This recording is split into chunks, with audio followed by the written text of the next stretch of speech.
merci d'être si nombreux un dimanche matin pour fêter les 180 ans du Parti libéral.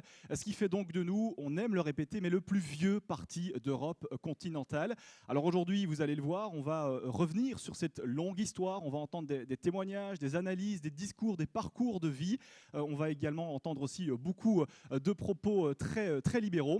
Mais juste avant d'inviter nos différents orateurs et d'accueillir le maître des lieux en quelque sorte ici, puisqu'il s'agira dans quelques minutes du ministre-président bruxellois Boris Diliès, on va revenir, mesdames, messieurs, en images sur cette longue histoire et ça se passe sur cet écran.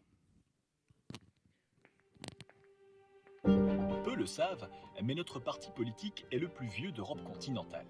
Nous sommes particulièrement fiers de ce passé prestigieux, de ces libéraux dont les idées ont fait progresser notre pays à travers le temps. Laissez-nous conter la grande histoire du libéralisme en Belgique.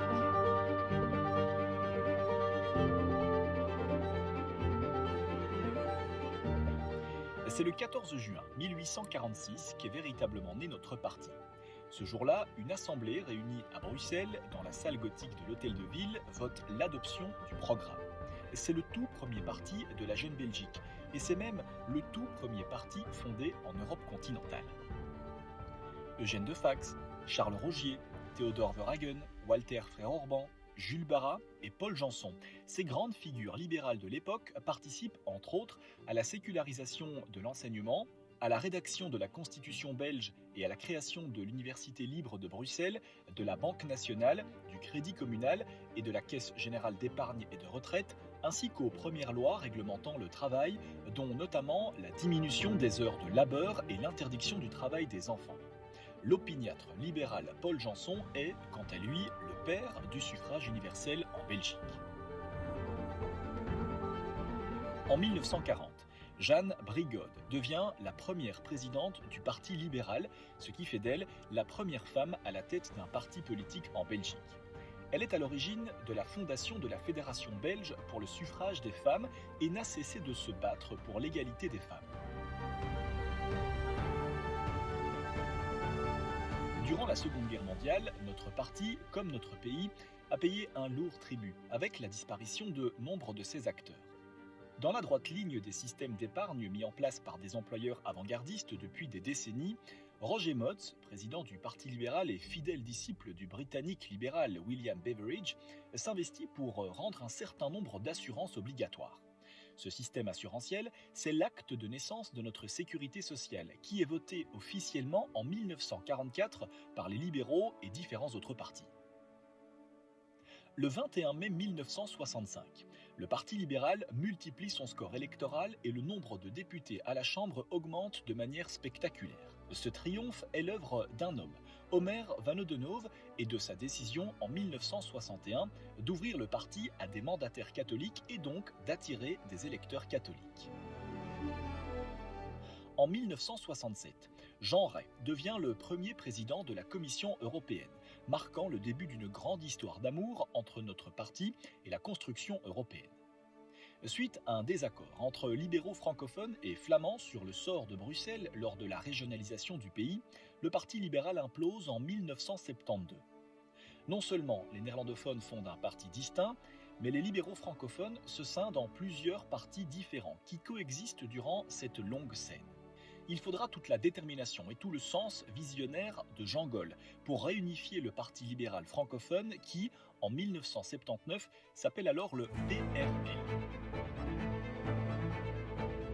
Jean Gol a marqué le parti de son empreinte pendant plusieurs décennies et a redressé l'économie belge au sein du gouvernement Martens-Gol. À sa disparition, en 1995, le flambeau libéral passe dans les mains d'un tribun rassembleur, Louis Michel.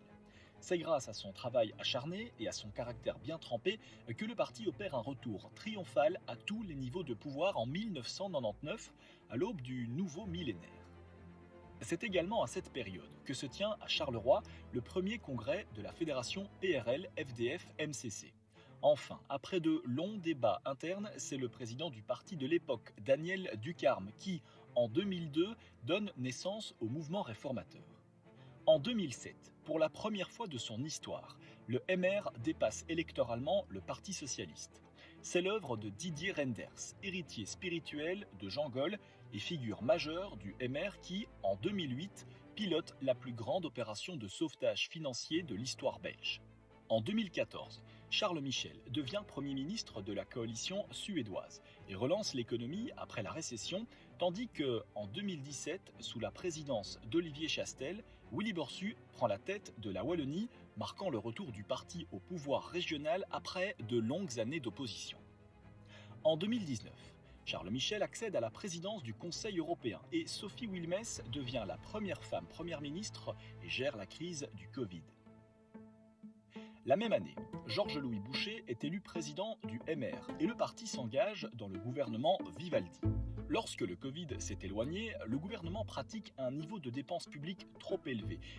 Dans ce contexte, le mouvement réformateur a surtout pris sur lui de ramener de la rationalité dans le débat, de la rigueur dans la gestion des finances publiques et d'empêcher la suicidaire fermeture du nucléaire. Sous l'impulsion de Georges-Louis Boucher, le MR a écrit l'un des chapitres les plus marquants de son histoire récente. Les élections de 2024 constituent un tournant, 30%. La plus grande victoire libérale depuis la victoire d'Omer Van Oudenhoove, qui fait du MR le premier parti politique francophone du pays. Reconduit à la présidence, Georges-Louis Boucher consolide cette dynamique. 4 gouvernements émergent à son initiative, en Wallonie et à la Fédération Wallonie-Bruxelles. Au fédéral, avec la NVA, et à Bruxelles, après des négociations de blocage. À ce niveau, les libéraux portent plusieurs réformes structurantes. La loi limitant le chômage à 2 ans, qui met fin à l'assistanat illimité, réaffirme que la solidarité va de pair avec la responsabilité. La relance de la filière nucléaire, choix rationnel et souverain pour garantir une électricité décarbonée, abordable et disponible. Des allègements ciblés pour ceux qui travaillent et entreprennent. La réduction de la structure publique avec une fusion des zones de police. Un renforcement de la sécurité et du soutien aux forces de l'ordre, ainsi qu'une meilleure protection de la classe moyenne. Dans ce contexte de forte polarisation idéologique face à une gauche revancharde qui n'a jamais digéré sa défaite et s'est réfugiée dans le dénigrement systématique et l'occupation des rues, le MR continue sa bataille des idées avec le centre Jean Gol. Fort de ses succès électoraux et politiques, le parti poursuit aujourd'hui son ambition d'incarner un libéralisme fort et populaire à l'échelle nationale, y compris en Flandre. Alors plus que jamais, soyez fiers d'être des libéraux.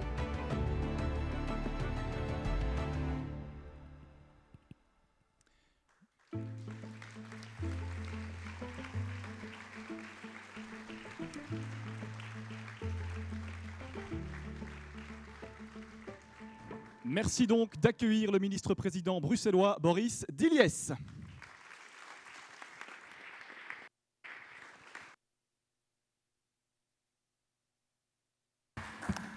Bonjour. Voilà, j'étais très heureux d'apprendre que j'étais le maître des lieux et qu'on était chez moi. Donc c'est assez cossu, même si c'est un peu difficile à chauffer. Mais soyez, mesdames, messieurs, chers amis, les bienvenus. Alors, il y a des moments où l'on se sent particulièrement fier.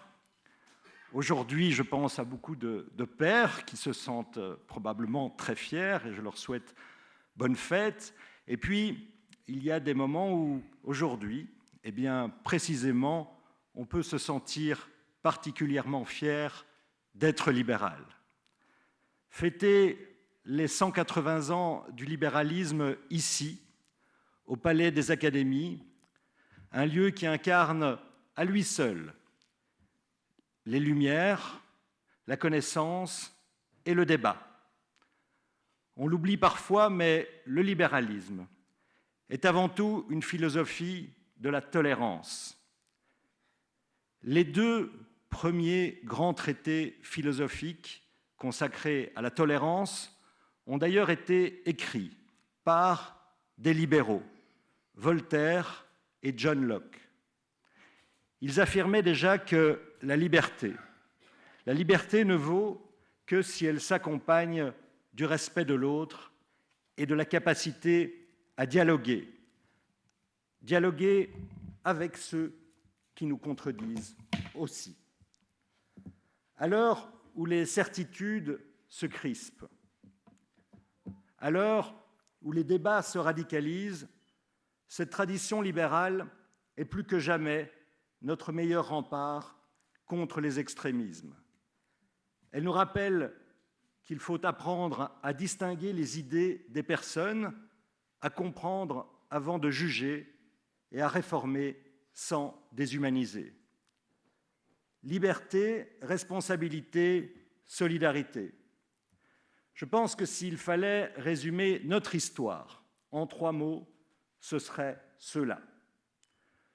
Contrairement à ce que certains prétendent parfois, le libéralisme n'a jamais été l'ennemi de la solidarité. Au contraire, il en a été l'un des architectes fondateurs. Les libéraux ont toujours compris une chose essentielle. On ne peut redistribuer durablement que ce qui a d'abord été créé. L'État-providence n'existe que dans les sociétés qui produisent de la richesse. C'est la prospérité née de l'économie de marché, de l'innovation, du travail et de l'esprit d'entreprise qui a rendu possible le financement de nos systèmes de protection sociale. Dès le XIXe siècle, les libéraux ont posé les bases de ce qui deviendra l'État social belge. En 1850, Walter Frère-Orban fonde le Crédit communal, puis la Caisse générale d'épargne et de retraite, afin de permettre précisément aux communes d'investir et aux citoyens d'épargner pour leur avenir. En 1860, le Premier ministre Charles Rogier propose d'interdire le travail des enfants de moins de 12 ans, de limiter la durée des journées de travail et de créer une inspection du travail. En 1893, sous l'impulsion de Paul Janson, les libéraux inscrivent à leur programme des avancées qui deviendront des évidences. Le suffrage universel, l'instruction obligatoire et gratuite, l'interdiction du travail de nuit pour les femmes, le repos hebdomadaire, les premières assurances sociales. Aujourd'hui, la véritable priorité des libéraux est de sauvegarder ces structures sociales. Des structures menacées non pas par le marché, mais par l'inefficacité, les dérives budgétaires et l'incapacité à réformer. Et osons le dire, dans bien des cas, l'absence de courage. Sans finances publiques saines, il n'y a pas d'État-providence durable. Notre famille politique a toujours eu pour vocation de réformer. Et reconnaissons-le, il lui arrive souvent de devoir faire le sale boulot, mais d'oser. Nous le voyons à tous les niveaux de pouvoir où nous sommes présents. On le sait, prendre des décisions impopulaires ne rend pas populaire, mais elles sont nécessaires précisément pour ne pas construire l'avenir sur du sable. Dans ce cadre, vous me permettrez d'ailleurs de rendre un hommage chaleureux et appuyé à une de nos très courageuses ministres qui a porté avec brio, avec sagesse, toujours avec calme, avec élégance, mais avec pugnacité, une réforme fondamentale pour l'avenir de nos enfants, Valérie Glatini.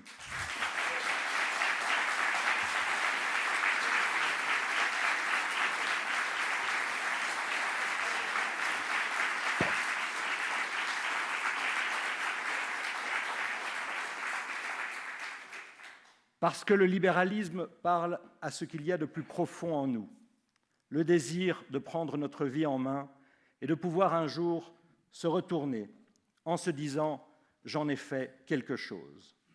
Le message libéral est un message d'espoir.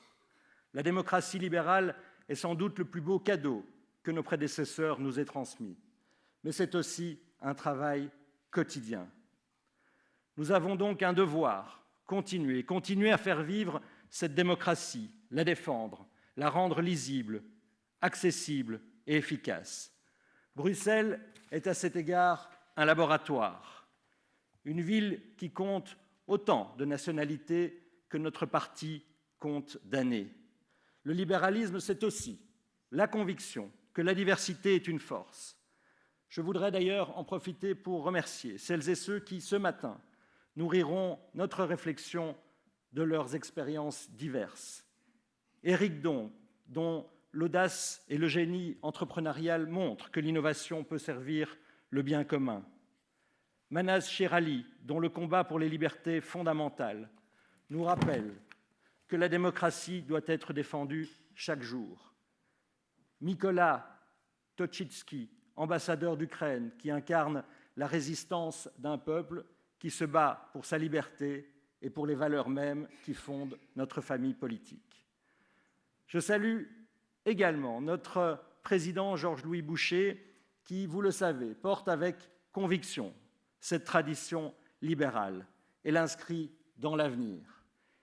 Il nous a rappelé combien il était nécessaire aussi d'oser affirmer notre fierté d'être libéral, un libéralisme assumé, un libéralisme sans complexe. Weldra ga ik het woord geven aan Frederik de Gucht. Ik herinner u er graag en dat er meer overeenkomsten zijn tussen Franstalige en Vlaams-liberalen dan tussen twee politici die tot dezelfde gemeenschap behoren, maar ook tot twee verschillende partijen. Vlaams en Franstalige liberalen spreken niet letterlijk dezelfde taal, maar we delen wel een gemeenschappelijke visie op de samenleving. Een gebaseerd op vrijheid, verantwoordelijkheid en vooruitgang. Vous voyez que je ne sais pas dire que vous ulezine, quand même.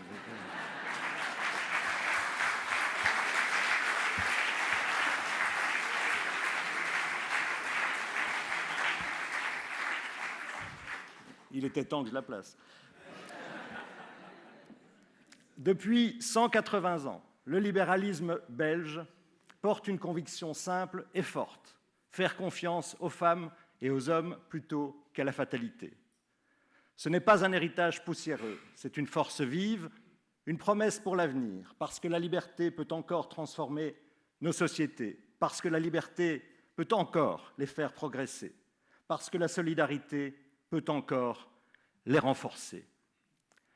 Enfin, vous me permettrez de terminer par un souvenir plus personnel, mais qui a marqué le jeune militant que j'étais.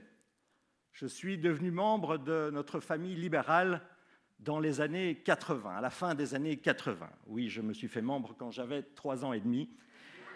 À l'époque, le président était une de nos grandes figures libérales, toujours présente, encore ce matin, de manière modeste et presque discrète. Un des grands hommes qui a tant donné à notre famille politique et qui nous avait aussi donné un message lors du décès de Jean Goll. Je veux bien entendu parler du ministre d'État Louis Michel. Merci, Monsieur le ministre.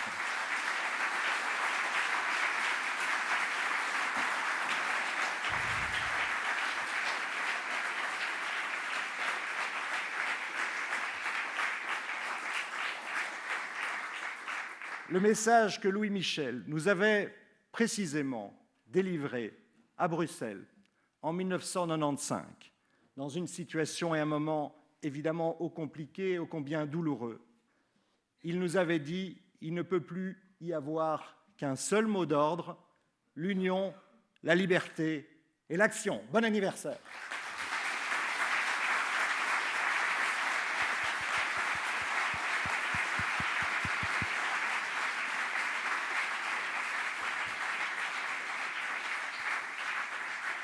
Merci beaucoup, Boris, pour ce mot d'accueil. Il est maintenant temps, tu l'as évoqué, d'accueillir celui qui représente le libéralisme en Flandre. Mesdames, Messieurs, merci d'accueillir le président d'Anders, Frederik de Gucht.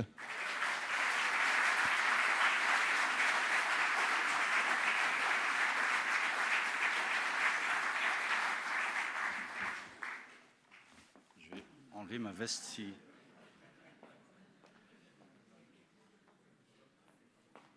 Il fait plus chaud que prévu. Beste vrienden, het is een ongelooflijke eer om hier vandaag te staan.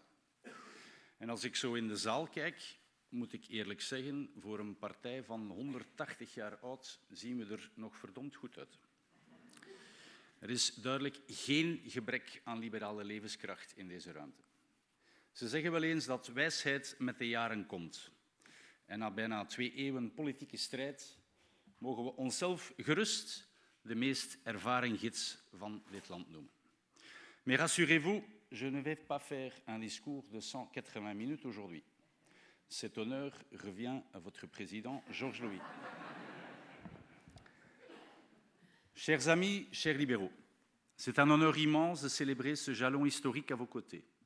En 1846, des visionnaires se sont rassemblés à Bruxelles pour fonder le tout premier libéral parti de Belgique. Aujourd'hui, en 2026, nous ne célébrons pas seulement un anniversaire. Nous célébrons une promesse d'émancipation, de progrès et de liberté que nous avons renouvelée de génération en génération. Le libéralisme n'est pas une leçon d'histoire, ce n'est pas un objet de musée, c'est une boussole vivante pour l'avenir. Nous sommes le parti libéral de ce pays. Nous sommes la voix d'un mouvement qui ne s'arrête jamais, la voix politique d'un combat séculaire qui n'est jamais terminé, celui de l'homme libre contre le pouvoir qui veut le contrôler. Nous choisissons inconditionnellement l'individu, l'homme libre, l'optimisme. Nous refusons de céder au fatalisme des oiseaux de mauvais augure. Là où d'autres voient des problèmes, nous voyons l'être humain capable de les résoudre. La liberté n'est jamais un acquis définitif. C'est un choix de chaque instant. Et pour nous, ceux qui osent, ceux qui sautent et ceux qui tracent leur propre voie méritent une société qui ne les freine pas, mais une société qui croit en eux, une société qui soutient, mais qui n'infantilise pas. C'est pourquoi nous serons toujours de côté des pionniers, des faiseurs et des entrepreneurs. Ils sont l'étincelle de notre pays. Et nous refusons d'éteindre cette étincelle sous le poids des règles et de la bureaucratie. Nous voulons la tisser. En effet, la prospérité ne tombe pas du ciel, elle se crée. Pour nous, le libre marché n'est pas un ennemi à dompter, mais le moteur de progrès le plus puissant que l'humanité ait jamais connu. C'est la liberté dans sa forme la plus pure. Bâtir soi-même, à ses propres risques, selon ses propres convictions. Entreprendre n'est pas une simple activité économique.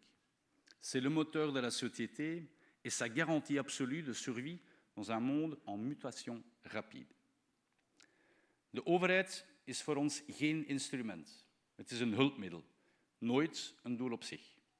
Zij moet de spelregels van de rechtsstaat bewaren met respect voor de burger, zonder van die burger een onderdaan te maken. Vandaag lijkt de overheid soms te denken dat zij de baas is van die burger, maar het is omgekeerd. Nous voulons inverser cette logique. Chaque règle mérite une raison. Chaque mesure mérite une date d'expiration. C'est ainsi que nous gardons un État svelte, efficace et au service du citoyen. Nous traversons une époque où la tentation autoritaire grandit, où la bureaucratie devient étouffante. Face à cela, nous devons être très clairs. Le rôle de l'État est de libérer les énergies, pas de les emprisonner. Ça, c'est le libéralisme. Et pour enlever tout doute, je suis sourd à gauche, et depuis 3 jours, j'ai aussi une infection à mon œil de gauche. Quand on regarde l'actualité politique aujourd'hui, on assiste à un spectacle qui épuise les citoyens. Le théâtre politique classique s'est embourbé dans un affrontement stérile entre la gauche et la droite extrême. La gauche regarde le monde et ne voit partout que des problèmes qu'elle veut résoudre à coups de taxes supplémentaires, d'un paternalisme toujours plus lourd et d'un État toujours plus grand. Elle veut contrôler l'avenir et l'emprisonner dans des décrets. Et la droite extrême, elle regarde le monde en mutation et n'y voit que des menaces. Leur réponse est le repli sur soi, la peur de l'autre et la nostalgie d'un passé fantasmé. Mais le monde en 2026 n'a qu'à faire de leurs dogmes obsolètes. La transition climatique, économique et géopolitique, l'intelligence artificielle, l'indépendance énergétique de l'Europe, tout cela ne demande pas moins de liberté ou des frontières fermées. Cela demande de l'audace, cela demande un progressisme. Dans ce monde, nous, libéraux, Croyons plus que jamais en la force et la nécessité de nos convictions politiques. Notre regard porte bien au-delà d'ici et maintenant, par-delà les frontières de la Belgique et de l'Europe. Nous refusons de piler l'avenir pour acheter le statu quo d'aujourd'hui. Et cela m'amène à l'essence même de notre présence commune aujourd'hui. Le MR et Anders. Les forces libérales de ce pays ne peuvent plus se payer le luxe de la division interne. Nous sommes face à un choix existentiel. Il y a un discours légendaire dans le film Any Given Sunday, où l'entraîneur rappelle à son équipe que la vie, tout comme la vie politique, est un jeu des inches, une affaire de centimètres. Les centimètres dont nous avons besoin pour gagner sur partout autour de nous, dans chaque débat, dans chaque compromis, dans chaque loi que nous votons. Dans la politique belge, c'est exactement la même chose. Les centimètres dont nous en avons besoin pour moderniser ce pays, pour libérer le travail, pour redonner de l'oxygène à un entrepreneur, ces centimètres, personne ne va nous les offrir sur un plateau d'argent. Nous devons nous battre pour chaque pouce de terrain. Et nous ne pourrons que le faire en équipe. Si nous restons divisés dans nos communautés, à nous regarder en chien de faïence à travers la frontière linguistique, nous perdrons chaque centimètre. Maar als we de handen ineenslaan, als de liberale krachten van dit land één front vormen tegen het populisme, dan zijn we onstuitbaar. Dan winnen we die centimeters terug. Centimeter per centimeter bouwen we aan een efficiëntere staat, aan lagere lasten op arbeid, aan echte individuele vrijheid. On gagne ce combat ensemble ou on perd individuellement.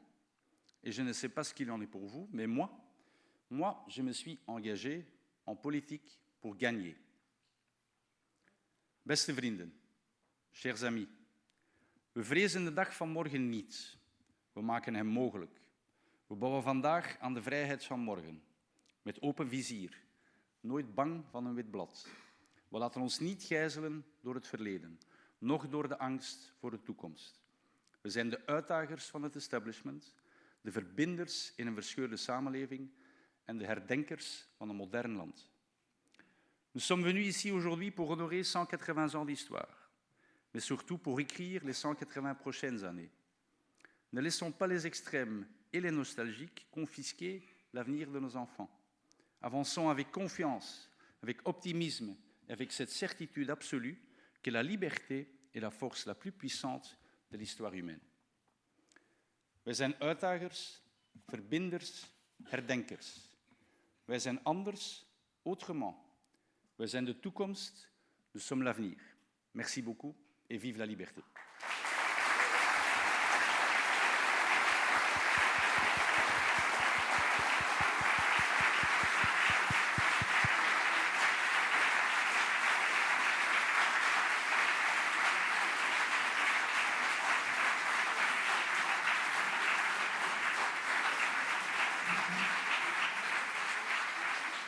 Merci beaucoup Frédéric. Nous allons bien à présent mettre à l'honneur trois personnalités, trois parcours de vie, trois engagements, mais une même boussole, celle de la liberté. Des femmes et des hommes qui ont donné leur vie dans des actions et qui ont incarné avec force ces valeurs que nous évoquons depuis maintenant quelques minutes. Parfois même, vous l'entendrez, au prix de risques personnels, mais toujours avec courage. Merci donc d'accueillir nos trois champions de la liberté, en commençant par Manaz Shirali, docteur en sociologie, essayiste et résistante iranienne.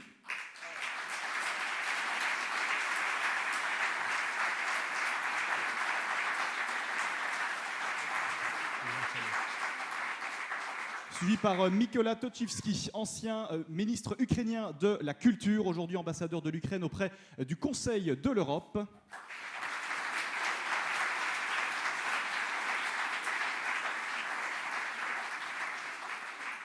Et nous terminons par Eric Dombe, entrepreneur, fondateur et CEO de Peri Daïsa.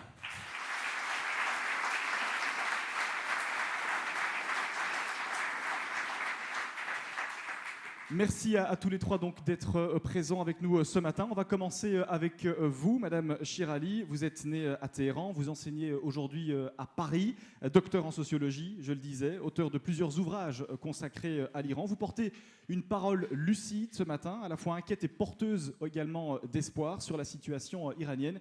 Madame, la parole est à vous. Bonjour, mesdames, messieurs. Merci pour votre invitation. Je suis particulièrement honorée d'être là pour fêter les 180 ans. Juste vérifier que le micro soit mieux. Les 180 ans de l'anniversaire de votre parti. Votre parti, peut-être, c'est le parti le plus vieux de l'Europe, mais je dirais que c'est le seul parti politique dans toute l'Europe qui a soutenu le combat des Iraniens pour la liberté et pour la démocratie. J'ai pris connaissance de l'existence de votre parti il y a quelque temps à travers les interventions de votre président, M. Louis-Georges Boucher. J'ai vu à quel point votre président défendait, et il a compris pourquoi les Iraniens se battent de cette manière, et le soutien que votre parti a apporté aux Iraniens est d'autant plus précieux qu'il est rare. Aucun parti politique en Europe, aucun, n'a jamais compris quelle est vraiment, véritablement, la raison pour laquelle autant de jeunes sacrifient leur vie pour obtenir la liberté. Donc, je répète, particulièrement heureuse d'être là aujourd'hui parmi vous.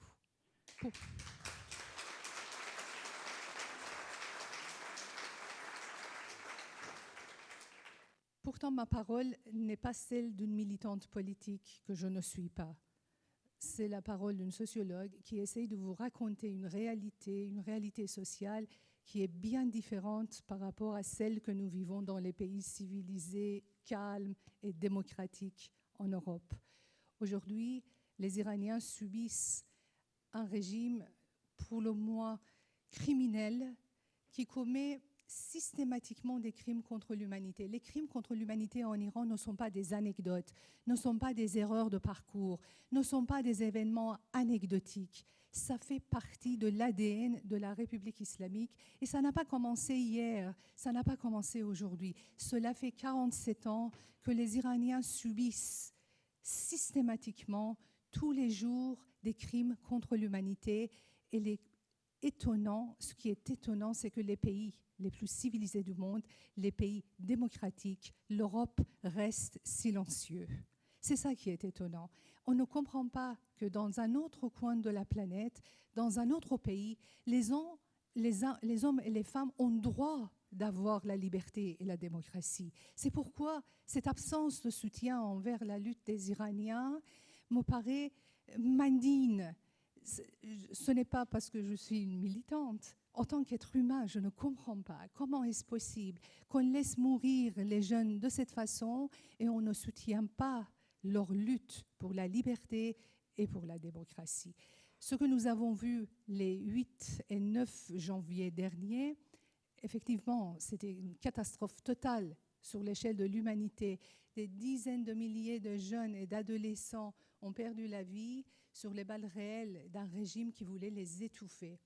Et pourtant, les pays européens sont restés totalement silencieux et ils se sont adonnés à leur pratique, à leur religion qui est le Trump bashing, de telle sorte que à côté, on croit que finalement, les dirigeants de la République islamique, ce sont les gentils mollahs, les gentils religieux, qui finalement, de toute façon, ils ne sont pas si mauvais que ça, mais ce méchant Trump qui, sans aucune raison, en train d'attaquer un pays. Et quand on explique, avec le peu de temps qu'on nous donne dans les médias, que les Iraniens ont souhaité cette situation, ont souhaité que les pays occidentaux interviennent pour les libérer de la main des ayatollahs, de la main des criminels contre l'humanité, alors là, tout le monde nous donne des leçons de patriotisme en disant qu'un pays étranger est en train d'attaquer votre pays et vous ne comprenez pas. L'impasse dans laquelle les Iraniens vivent depuis 47 ans est tellement incompréhensible aux yeux de ce monde qui ne veut pas voir, qui refuse de voir. de telle sorte qu'on est incompréhensible. On est tellement incompréhensible, de telle sorte que j'ai refusé d'aller dans les médias en France, parce qu'à chaque fois que je disais ce qui se passe en Iran, cette réalité quotidienne, cette réalité iranienne était tellement différente de celle que nous vivons en Europe que personne ne pouvait comprendre ce que je dis. Cette impasse qui fait étouffer les Iraniens qui ne peuvent pas manifester d'une manière civile, les Iraniens qui ne peuvent pas pratiquer des résistances civiles et pacifiques, à chaque fois qu'ils sont sortis dans la rue tranquillement pour protester les décisions du régime, ils se sont fait massacrer. Pendant plusieurs décennies, les Iraniens se sont fait massacrer, de telle sorte qu'en janvier, quand les jeunes Iraniens, ils ont vu qu'en aucune manière, ils ne peuvent pas se faire entendre, de communiquer, de dialoguer avec le pouvoir en place, ils ont demandé R2P, responsabilité de protéger. Ça, c'est quelque chose qui existe dans la loi internationale. Et quand un peuple se fait massacrer par ses dirigeants, ce peuple doit être protégé par la communauté internationale. En 2006, tous les pays du monde ont voté pour ce principe à Nations Unies. Et je me demande pourquoi les Occidentaux ne veulent pas comprendre qu'aujourd'hui, c'est un peuple qui est massacré par ses dirigeants et demande la protection de la part de la communauté internationale.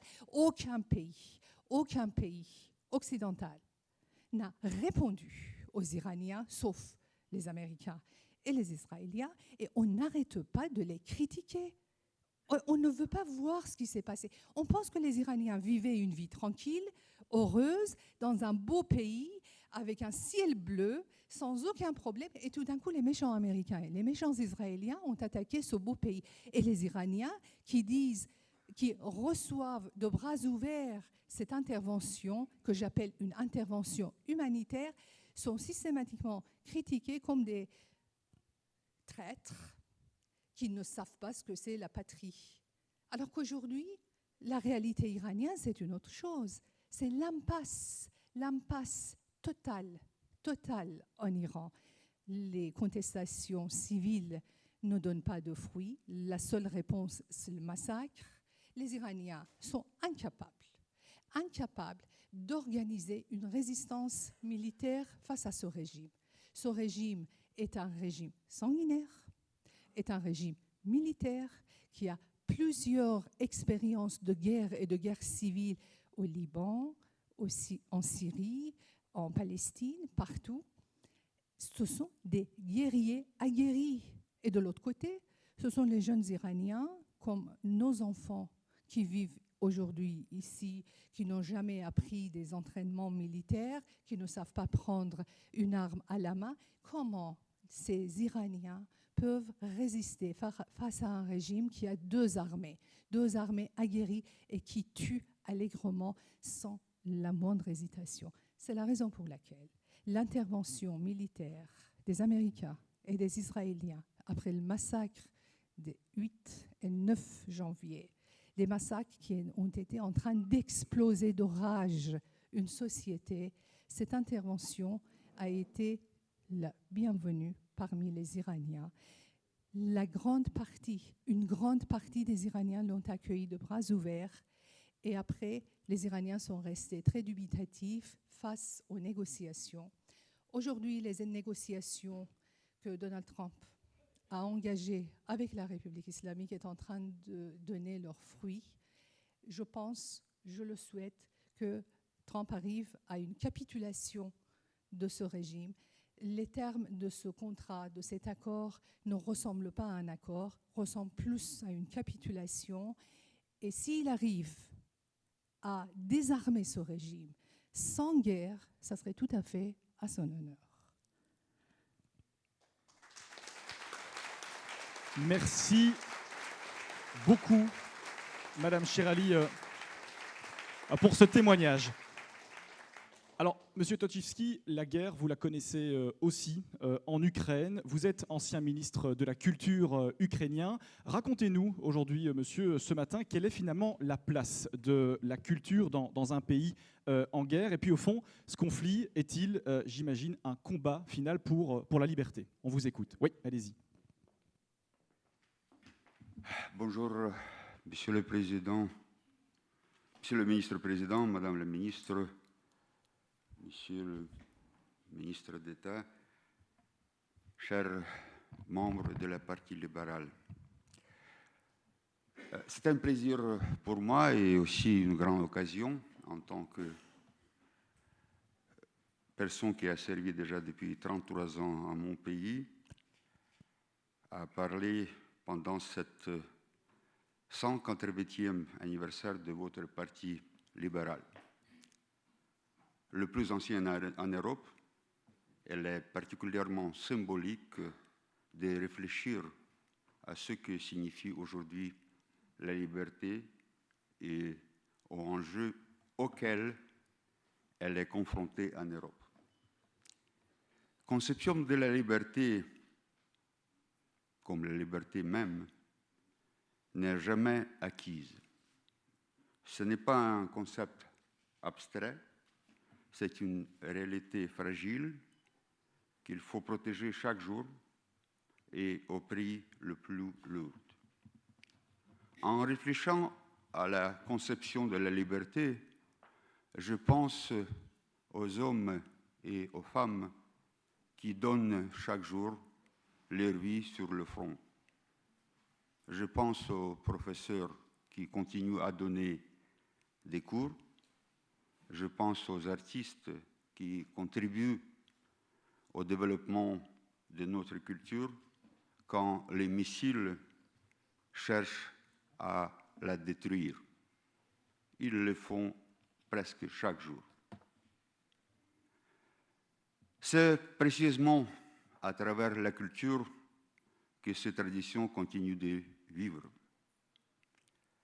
Je voulais bien vous rappeler qu'en 1920, ici à Bruxelles, lors de la tournée européenne de la chapelle de la République d'Ukraine indépendante, dirigée par Alexander Koshetz, la reine Elisabeth de Belgique assista à un concert et écrit dans le livre d'or: « Toutes mes sympathies sont du côté de votre peuple, le peuple qui lutte pour la liberté. » La liberté a un prix que l'Ukraine connaît malheureusement très bien. C'est le prix de la vie. C'est pourquoi notre combat est avant tout un combat pour l'avenir, dans lequel aucun peuple ne devra renoncer à son identité et à sa culture ou à sa souveraineté. Outre les crimes de guerre, la Russie moscovite mène une guerre ciblée contre la culture et le patrimoine ukrainien.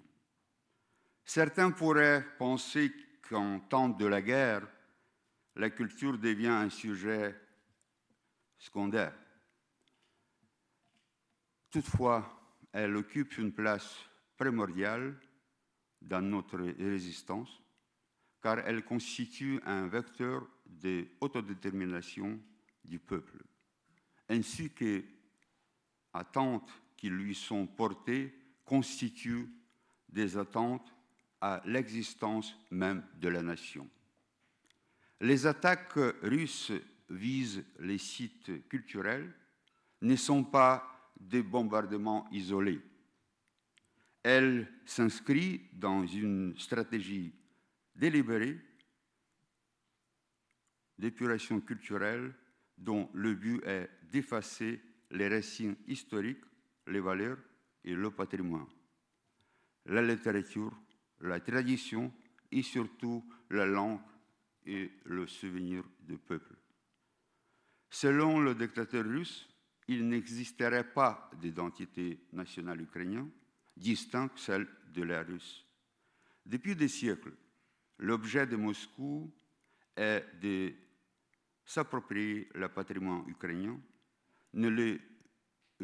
en le russifiant et de redéfinir l'identité culturelle afin de mieux justifier cette agression. Votre compatriote Georges Prosper Rémy, dans son ouvrage Tintin au pays des Soviets, a contribué à faire connaître au monde des réalités du régime russe soviétique.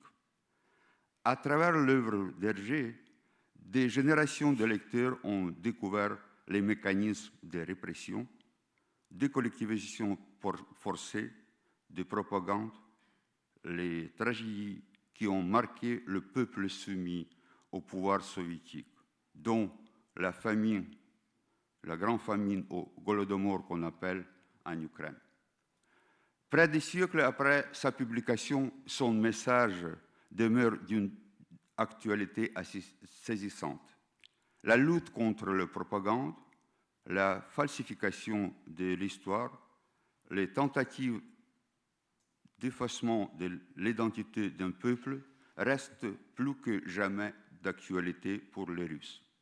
Dans cette logique, la destruction de monuments liés à grande famine ou encore le bombardement des mémorials du Holocauste en Ukraine, c'est exactement la politique que mène cet agresseur. Bien avant l'invasion, à la grande échelle, en 1922, Poutine définirait déjà l'idée sur laquelle a été construit par les Occidentaux. Dès 2014, un premier transfert d'œuvres d'art de Crimée vers des institutions russes a été constaté. Cette volonté d'effacer l'identité ukrainienne a également entraîné la destruction d'un patrimoine étroitement lié à l'histoire qui est la vôtre, la Belgique. Il est important de rappeler qu'à la fin du XIXe siècle, juste 30 ans après l'établissement de votre parti libéral, les Belges plutôt, de famille Solvay, a installé une véritable ville européenne dans l'est de l'Ukraine, à celle de l'Estchansk. Ils ont établi beaucoup des institutions infrastructurelles, les écoles, les théâtres, les musées, qui sont déjà historiques. Et en 2017, le complexe historique de la ville de Lysychansk, où ça a été établi, a été reconnu comme l'un des sites les plus remarquables du patrimoine belge à l'étranger. Ce que les révolutions, les deux guerres mondiales, les régimes soviétiques, les bouleversements des années 1990 n'avaient pas réussi à détruire, la Russie l'a détruit en quelques mois à 2022. 33 bâtiments de ce patrimoine exceptionnel a été intégralement détruit. Loin d'être isolés, ces actes s'inscrivent dans une stratégie plus large. Selon les informations de notre ministère, depuis le début de la guerre, 1783 monuments de patrimoine culturel et 2540 infrastructures culturelles ont été détruits et endommagés par la Russie, dont, entre ceux, 46 monuments entièrement détruits. Tous ces bâtiments ils ont été reconnus par l'UNESCO et l'UNESCO a vérifié des dommages causés et c'est plus que ce 534 monuments de l'UNESCO et 280 bâtiments d'intérêt historique ou artistique a été reconnus comme celles qui ont été enregistrées par cette organisation internationale. Après ces chiffres, vous avez toujours les vies humaines, les vies des gens, des artistes, des peuples, des enfants, des professeurs qui sont vus là-bas, qui sont travaillés là-bas. Mais je veux aussi attirer votre attention que depuis 2022, plus que 195 journalistes ukrainiens ont été victimes d'exceptions commises par les forces russes, dont ces gens-là ou étaient emprisonnés ou tués. Face aux attaques qui quotidiennement fait la Russie, il demeure difficile d'évaluer avec précision l'ampleur réelle des dégâts causés par l'agression de la Russie. Mais aujourd'hui, les pertes directes subies par la culture ukrainienne sont estimées à environ 4,2 milliards de dollars, tandis que les pertes totales du secteur culturel, y compris des pertes de revenus, dépassent 31 milliards de dollars. En disant cela, collègues, je voulais bien attirer votre attention que la liberté, ce n'est pas donné. Et l'Ukraine mène ce combat qui dépasse largement ses frontières. C'est bien plus que le destin d'un seul peuple qui se joue aujourd'hui. C'est la question de savoir si l'Europe reste un espace de droit et de coopération ou s'il reviendra à une politique de force. Notre combat, c'est également celui des valeurs européennes communes, la liberté, la démocratie, la dignité humaine, la solidarité et l'état de droit. La Belgique a fait preuve d'une solidarité forte envers l'Ukraine et a démontré qu'il est possible de faire contribuer à l'état d'agresseur aux conséquences de ces actes. Les revenus généraux par les avoirs russes gelés sont ainsi contribués à soutenir cet engagement tout en limitant son impact sur les finances publiques belges. Comme le montre l'histoire, la paix ne peut être atteinte que par les engagements communs qui reposent sur la solidarité, sur le soutien et la préservation des principes sur lesquels ils sont fondés. La société européenne contemporaine mérite la liberté, mérite la protection et mérite de notre unité. Vive le Parti libéral, vive la Belgique, vive l'Europe, et l'Ukraine va gagner. Je vous remercie infiniment.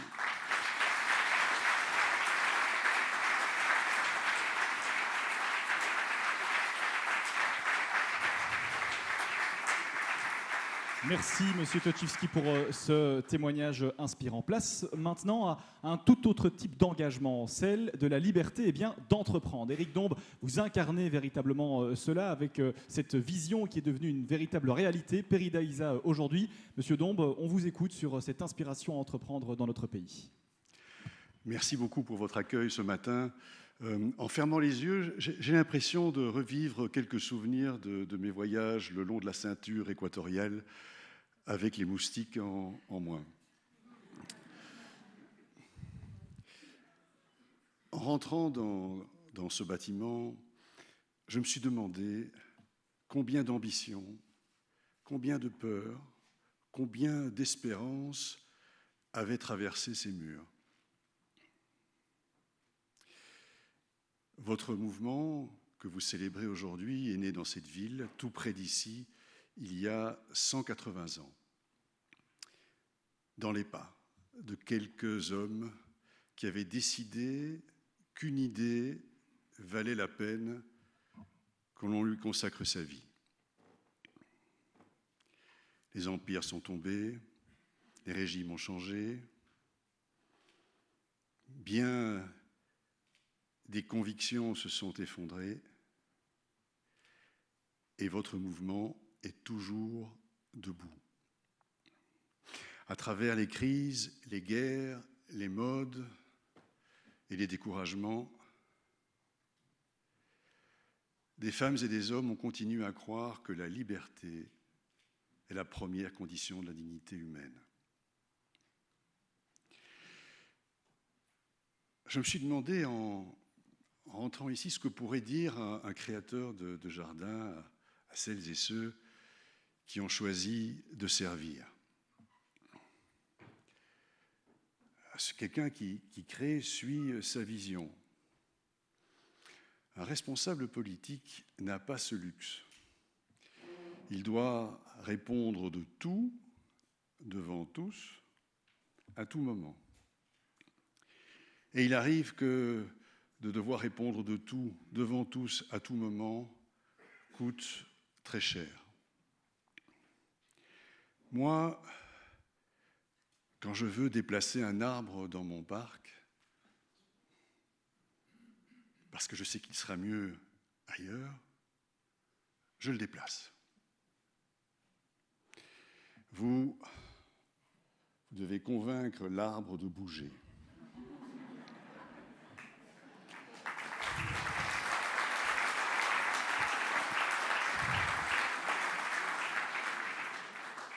Ce courage-là est le vôtre, le mien est d'une autre nature.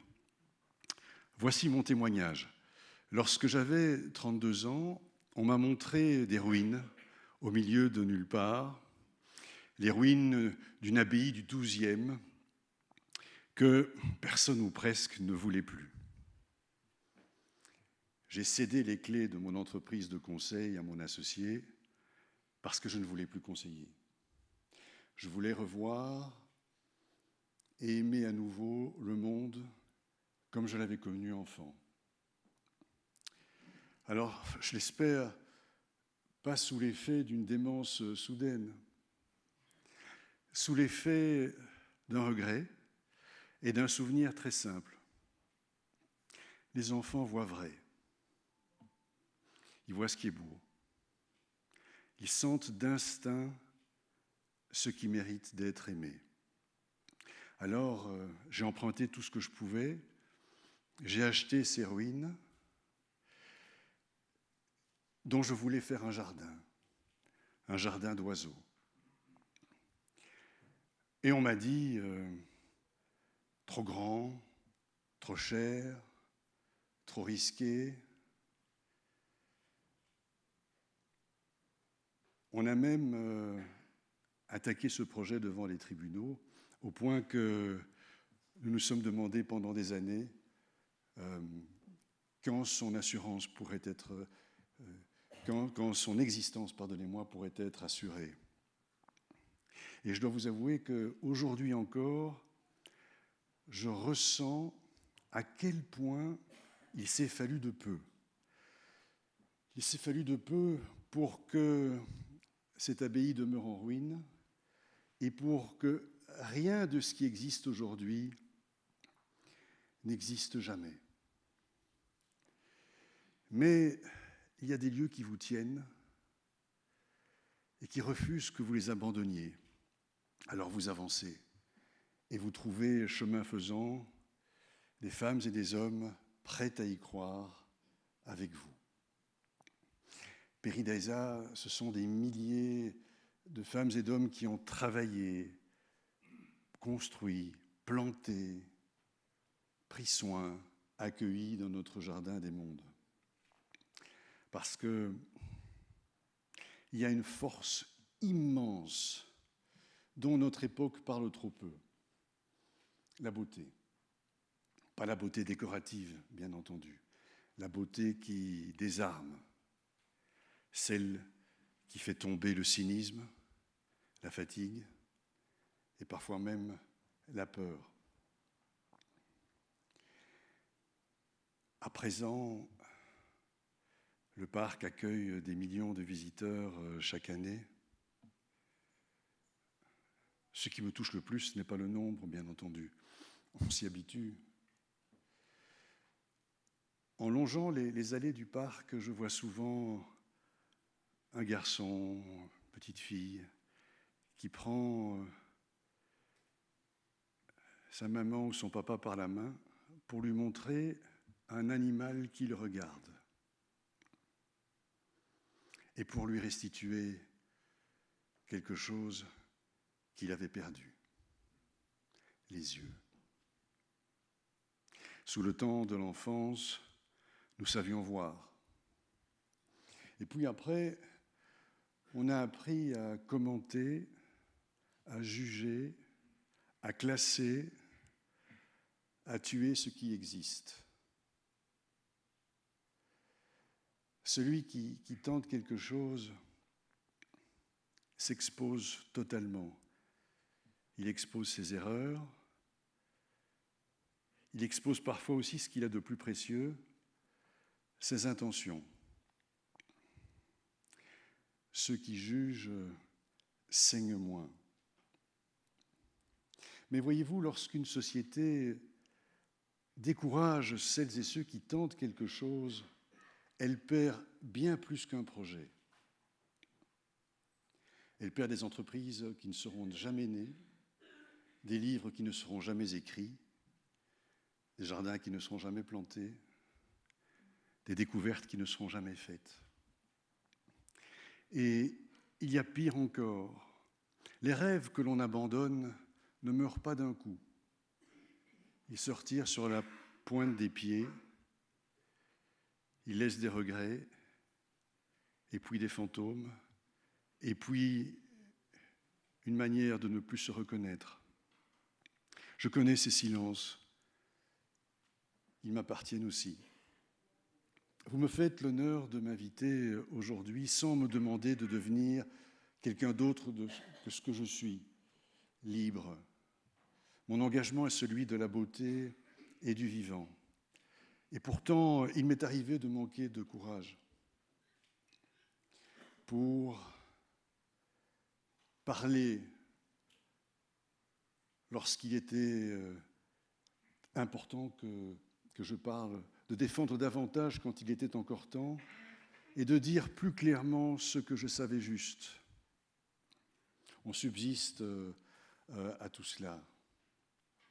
Mais on cède doucement à une espèce de cessation. On cesse de reconnaître le visage de la personne que l'on rêvait d'être. Voilà ce qui arrive lorsque on tue dans l'œuf les espérances.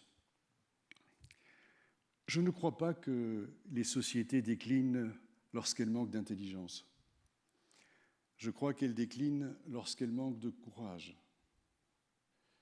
Une société forte se reconnaît parce qu'elle réserve de la place à celles et ceux qui tentent quelque chose d'improbable. Parce que, au commencement de presque tout ce qui mérite d'exister, il y avait quelqu'un d'assez déraisonnable pour y croire. Les sociétés meurent bien davantage de leur peur que de leurs audaces. Le courage ne manque pas de cause.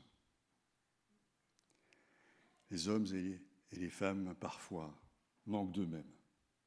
Je vous remercie.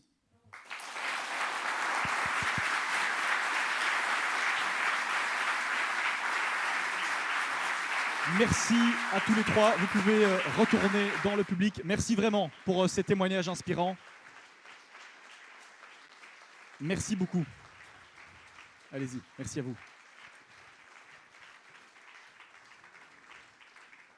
Merci encore à tous les trois pour ces discours et ces témoignages plus qu'inspirants. Il est maintenant temps, mesdames, messieurs, d'accueillir celui qui est à la tête de notre grand parti. Mesdames, messieurs, merci d'accueillir le président du mouvement réformateur, Georges-Louis Bouchet.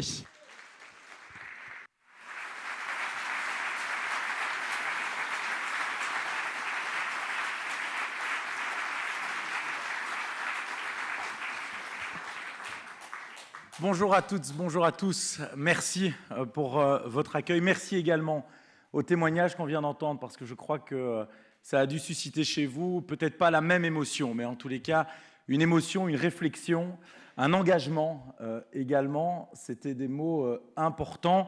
Et ce que nous voulions justement ce matin pour célébrer les 180 ans de notre formation politique, ça n'était pas d'enchaîner des discours politiques. C'était de voir le libéralisme et la liberté dans son quotidien, avec toutes celles et tous ceux qui portent cette belle philosophie chaque jour.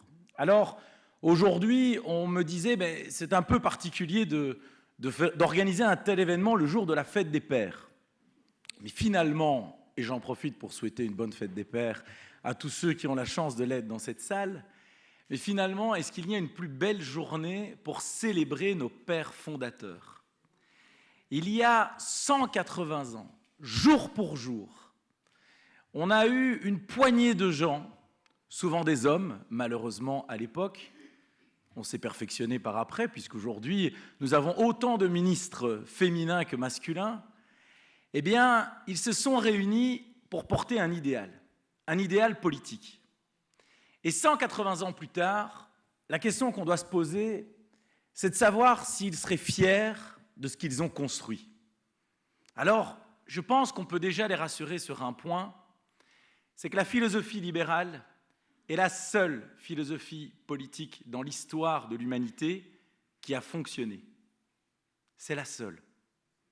Aujourd'hui, nous avons des gens qui se revendiquent de toute une série de philosophies politiques qui ont causé des millions de morts, qui ont créé de la pauvreté, qui ont amené à des conflits, qui ont en tout cas toujours été rejetés par les populations.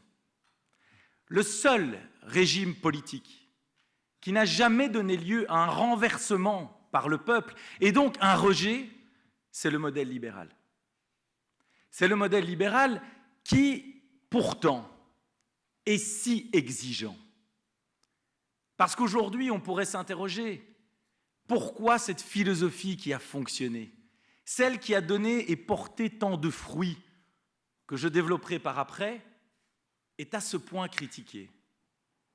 Elle est critiquée, elle est vilipendée, elle est attaquée parce qu'elle est exigeante. Elle est exigeante parce que la philosophie libérale, c'est la philosophie du respect. Et c'est dur d'avoir du respect quotidiennement. Parce que le respect, il se traduit par le fait de s'adresser à l'intelligence de l'individu. Ne pas se laisser aller à tomber dans les sentiments, dans l'impulsion, dans le moment ou le propos un peu facile. C'est celui qui consiste à toujours s'adresser à son interlocuteur sur la base d'arguments rationnels. Alors, ça ne porte pas toujours chance, puisque figurez-vous que Socrate a été tué pour ça. Et donc oui, parfois, continuer à avoir des raisonnements rationnels face à l'irrationalité de nos sentiments est un dur labeur qui peut générer chez certains de la haine, de l'opposition, de la caricature. Mais on ne peut être qu'un fier et digne libéral que si on conserve cette exigence de respect qui se traduit dans l'intelligence et la clarté ainsi que la rationalité du propos. C'est une philosophie qui est aussi exigeante parce que c'est celle de la responsabilité. C'est celle qui consiste à penser qu'une société ne peut pas se construire grâce à l'État, mais grâce à chacune et chacun d'entre vous. C'est une philosophie qui ne vous dit pas qu'on va s'occuper de vous. C'est une philosophie qui vous dit de vous engager, de faire chacune et chacun, et c'est la raison des 3 témoins que nous avons choisis aujourd'hui, de faire chacune et chacun ce que vous pouvez pour améliorer le monde. Ça peut être parfois des toutes petites choses, simplement travailler, aider sa famille, aider son voisin. Ça peut être aussi de constituer de grands combats. Nous sommes tous les acteurs de la société dans laquelle nous voulons vivre. Et ça, bien évidemment, ça n'est pas toujours populaire. Ça n'est pas toujours populaire que de dire à chacune et chacun que ce n'est pas un autre qui fait la société, mais que nous sommes tous des petites briques de ce grand ensemble. C'est également une philosophie exigeante, car elle requiert du travail, qui est d'une certaine manière le corollaire et de l'intelligence et de la responsabilité. Effectivement, pour porter un propos construit, ça demande d'étudier, ça demande de travailler. Pour construire la société que l'on veut, ça demande de faire des efforts, de se lever tôt le matin, de parfois pas toujours obtenir le résultat que l'on veut, mais ne jamais perdre espoir, car on sait l'objectif que l'on poursuit. Alors, vous allez me dire, si c'est ça le libéralisme, mais quelle philosophie aride, quelle philosophie compliquée. Non, mesdames et messieurs, c'est la plus belle de toutes, parce que les fruits qu'elle porte sont les plus beaux. Ces fruits sont ceux qui nous permettent ce matin de nous réunir. Ces fruits, c'est avant tout la liberté. Alors, la liberté, tout le monde en parle, un peu n'importe comment. Mais pourquoi le libéralisme a fonctionné? Parce que le libéralisme correspond profondément à l'ADN de chaque être humain. Si vous laissez un enfant, que va-t-il faire? Il va faire exactement tout ce que vous ne voulez pas. Il va courir partout. Je suis en plein exercice sur le sujet. Il va courir partout. Il va tester tout ce que vous ne voulez pas qu'il teste. Et surtout, quoi que vous lui disiez, il choisira sa vie. C'est exactement pour ça que jamais une population ne s'est soulevée contre un régime libéral. Jamais. Bien évidemment, on peut gagner ou perdre des élections, mais jamais de façon violente. Pour une raison qui est simple, c'est que vous voulez tous être libres, parce que votre conception de la vie n'est pas la mienne, et tant mieux. Votre volonté n'est pas la même que la mienne, et heureusement. Mais par contre, nous avons en commun le fait que nous souhaitons que personne ne nous dicte ce que nous avons à faire. Et ça, c'est la plus belle promesse de la philosophie libérale. Cette capacité à faire des choix. Alors, ces choix, bien évidemment, débouchent sur une obligation, qui est aussi un des fruits de la société libérale. C'est celle de l'égalité des chances. Parce que quand on veut être libre, on ne veut pas être simplement l'égal de l'autre. On veut avoir l'égalité des possibles, la capacité de pouvoir choisir sa vie. Mais vous ne voulez pas la vie de votre voisin. Et je pense d'ailleurs que votre voisin ne veut pas votre vie, si pas il l'aurait prise.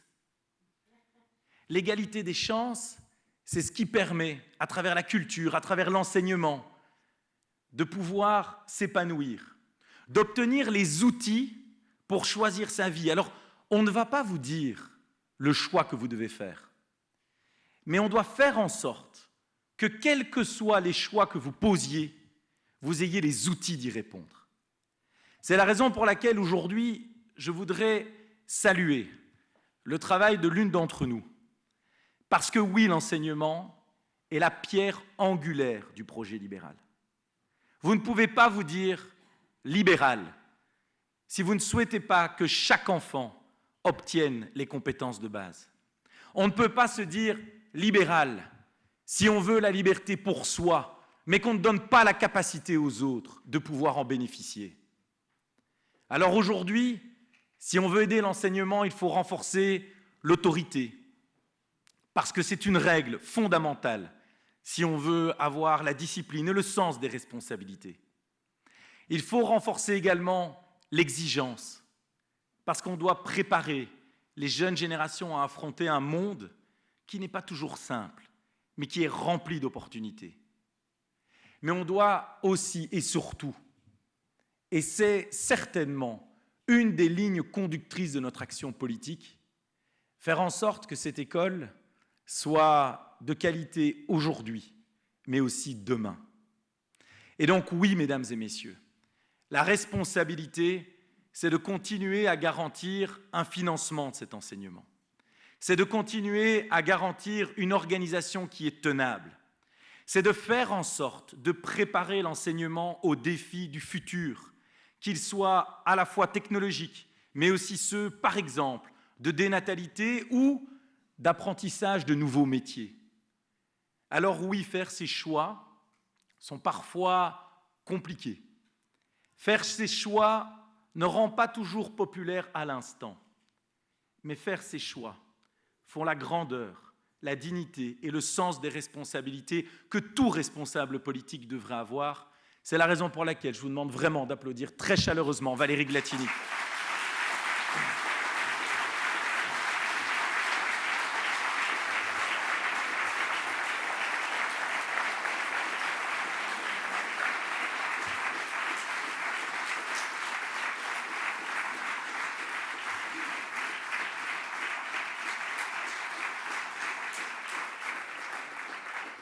À ce titre, je voudrais dire aux enseignants à quel point ils sont essentiels, à quel point ils ont tout notre respect, à quel point notre porte sera toujours ouverte.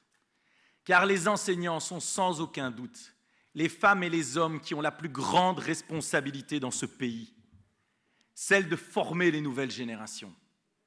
Alors oui, peut-être effectivement que, et je ne suis pas aveugle et sourd, on peut avoir des différences, des divergences avec l'un ou l'autre. C'est le principe de la démocratie libérale. Mais à aucun moment, il n'y aura un manque de respect, un manque d'écoute, un manque d'engagement pour ces femmes et ces hommes qui aujourd'hui ont le rôle, je le disais, le plus essentiel pour notre société et qui doivent être plus que jamais valorisés. Certains nous diront que tout cela n'est que des mots. Ce n'est pas des mots. On a continué tout au long de ces mois d'expliquer, et nous continuerons à le faire, de rencontrer. Et c'est vraiment le message que je veux faire passer. C'est que nous le ferons, quel que soit le lieu, quel que soit le moment. Parce que cette exigence de respect que j'évoquais, elle doit justement nous amener à faire comprendre à chacune et chacun pourquoi ces décisions sont prises et ne jamais hésiter aussi à pouvoir en amener de nouvelles, à pouvoir ouvrir l'horizon, mais toujours à faire en sorte qu'il y ait du respect entre les interlocuteurs. Le troisième fruit de cette philosophie libérale, c'est la création de richesses partagées. Parce que vous entendez souvent l'argument selon lequel, finalement, il n'y en aurait que pour les riches. Figurez-vous qu'il y a 180 ans, si la richesse avait été une assiette, le tour de cette assiette aurait été de 23 cm. Si aujourd'hui, la richesse devait être mise dans une poêle, parce que l'assiette, il n'y a pas d'assiette de cette taille, la poêle ferait plus de 30 mètres. La richesse, depuis 180 ans, au niveau mondial, a été multipliée de plus de 100. Alors on pourrait dire, mais cette richesse n'a profité qu'à quelques-uns. Nous avons réduit comme jamais dans l'histoire de l'humanité la grande pauvreté. Nous avons fait en sorte que chacune et chacun, dans les pays qui appliquent la philosophie libérale, ait accès à l'enseignement gratuit et l'espérance de vie la plus élevée de l'histoire de l'humanité et le niveau de richesse médian et moyen le plus important, la Belgique étant un des pays les plus égalitaires de la planète. La mondialisation libérale, tant décriée, a fait en sorte que dans certains pays comme la Chine, où 54% des gens vivaient avec moins de 3 $ par jour en 2000, alors qu'aujourd'hui, en 2026, plus personne en Chine n'est dans cette situation. Nous avons fait en sorte, avec cette philosophie libérale, d'augmenter le savoir, d'augmenter la technologie, d'augmenter les conditions de santé, aussi dans nos pays. Car je sais qu'il n'est pas populaire de le dire, mais l'application de l'économie libérale, ouverte, mondialisée, a permis aussi en Belgique de doubler le pouvoir d'achat depuis 1990. Alors est-ce qu'aujourd'hui des gens continuent à avoir du mal? Est-ce que des gens souffrent? Bien évidemment. Et mon propos ne vise certainement pas à amoindrir ces réalités. Est-ce que le travail est suffisamment récompensé? Ça n'est pas le cas. Mais c'est la raison pour laquelle nous travaillons chaque jour, pour continuer à améliorer les conditions, pour continuer à renforcer la liberté, pour continuer à faire en sorte de travailler à notre prospérité et notre croissance, qui est un vecteur essentiel pour améliorer la vie de chacune et chacun. Alors, bien évidemment, vous me direz, pourquoi évoquer la question de cette richesse qui aurait augmenté ces dernières années? Simplement pour rappeler un élément, c'est que si notre modèle exige des réformes, ce serait une erreur folle que de le mettre à la poubelle. Ce serait une erreur historique que de vouloir succomber aux sirènes des 3 dangers qui aujourd'hui sont des poisons au sein de notre société.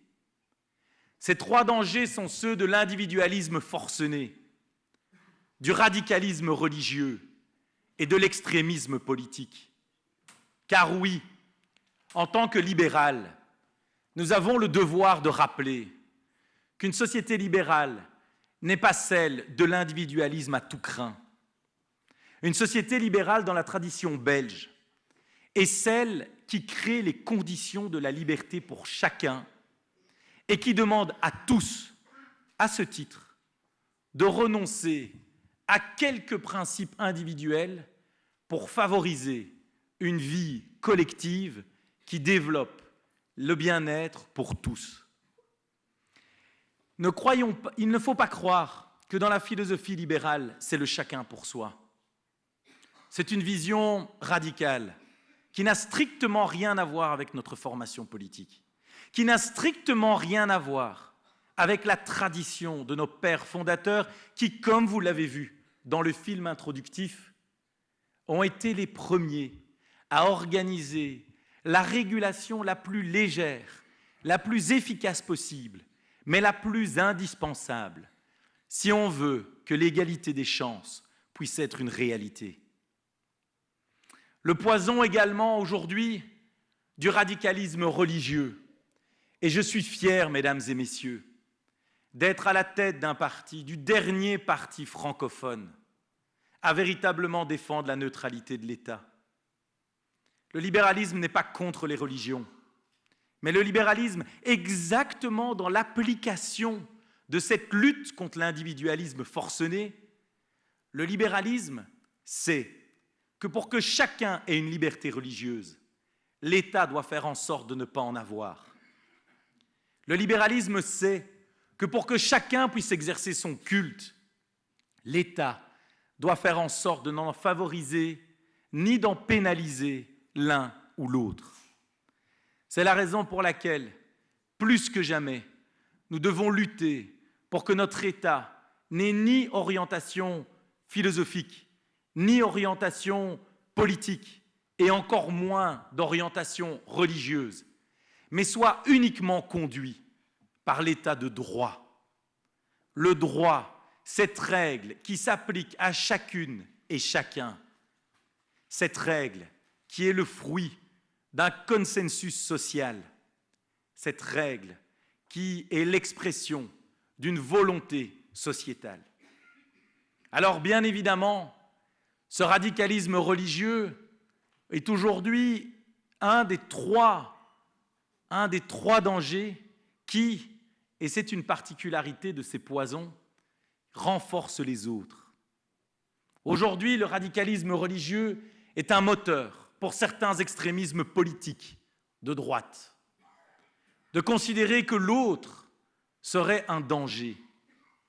Notre formation politique n'a jamais et ne succombera jamais à de telles tentations.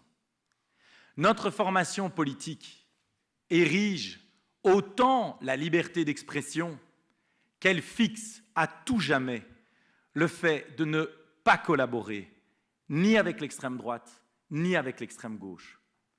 Nous ne l'avons jamais fait, que ce soit de façon structurelle ou de façon ponctuelle, et nous ne le ferons jamais.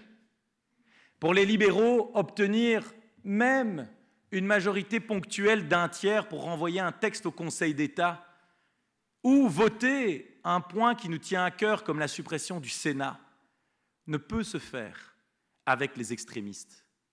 Car quand vous permettez aux extrémistes de faire basculer des majorités parlementaires, vous mettez le doigt dans un engrenage dont on ne se relève jamais. Vous faites d'eux les maîtres du jeu. Et j'ai bien dit les extrémismes. Car aujourd'hui, l'extrémisme de droite désigne l'étranger comme la menace. L'extrémiste de gauche désigne le riche, celui qui ne pense pas comme eux, celui qui aurait le malheur de ne pas adhérer à leur thèse collectiviste.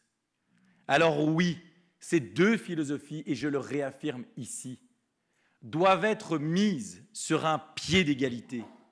Ces deux idéologies sont totalement mortifères. Ces deux idéologies fonctionnent avec la même logique, celle de la désignation d'un autre qui serait le porteur de tous les maux. Cet autre que l'on pourrait dénigrer, combattre, et qui, comme un effet magique, améliorerait votre vie. Une société heureuse ne se construira jamais avec un groupe qui combat un autre.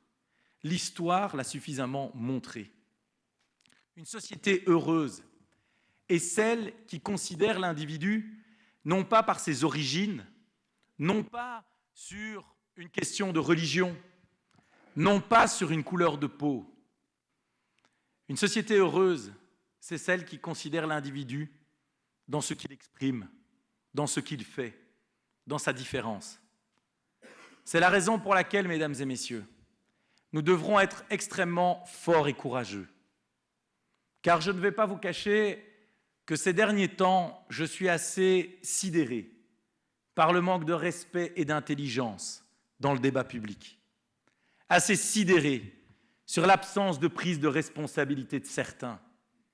Assez sidéré par le manque de travail d'autres. Parce que aujourd'hui, quand on envoie des fascistes à tout bout de champ, quand on refuse le débat, quand l'insulte prend la place à l'échange rationnel d'arguments, on fait une autoroute à ces extrêmes.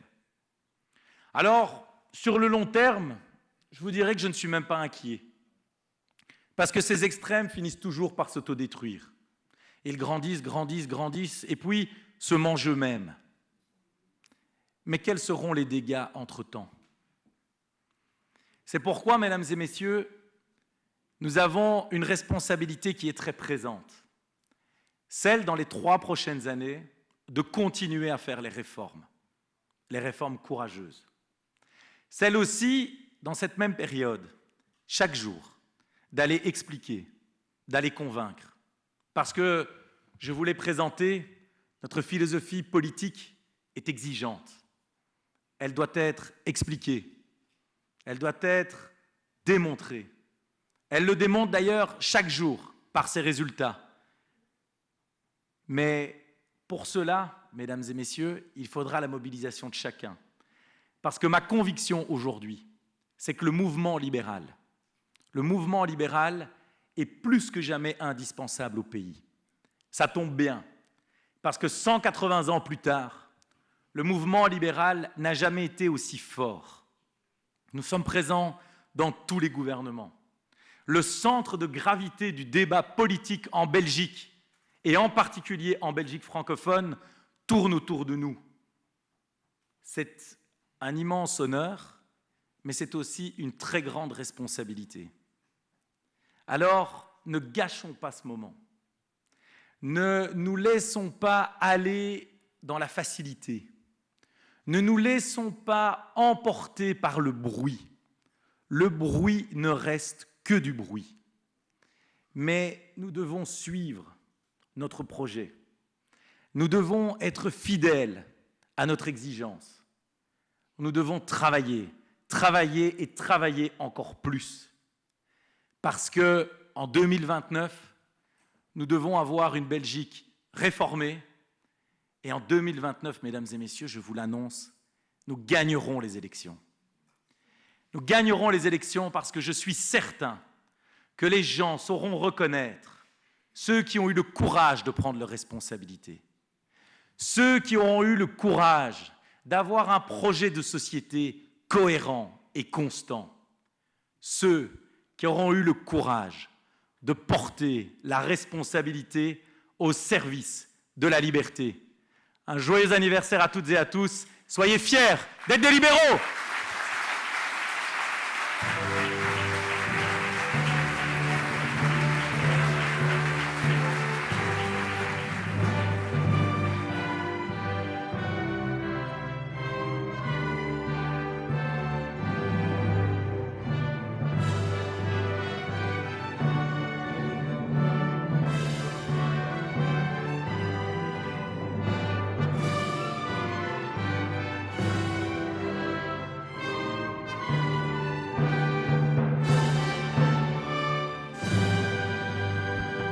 Puisqu'on est au moment des réjouissances, on va célébrer le gâteau, mais il y a un deuxième anniversaire qu'on doit célébrer aujourd'hui, c'est celui de l'une de nos ministres, Anne-Catherine Dalck, qui a bien évidemment droit à un petit bouquet de fleurs. Donc je l'invite à me rejoindre.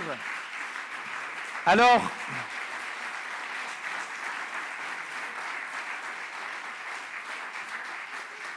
je ne veux pas qu'il y ait de confusion. Elle est née le même jour que le Parti libéral, mais pas la même année. Parce que ce matin, dans les groupes WhatsApp du MR, c'était pas très clair. Donc voilà, vous voyez que c'est l'une de nos plus jeunes ministres. Et on peut l'applaudir bien fort, puisqu'elle a une tâche essentielle auprès de nos agricultrices et agriculteurs.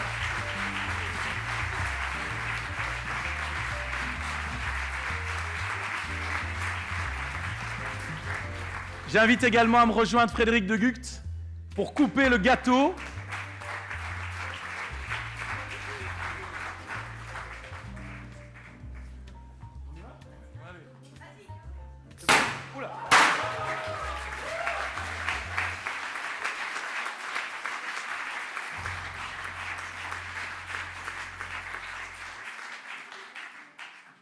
Et alors, si vous voulez profiter du gâteau, il y a des portions à la sortie. Donc rassurez-vous, on ne le garde pas pour nous.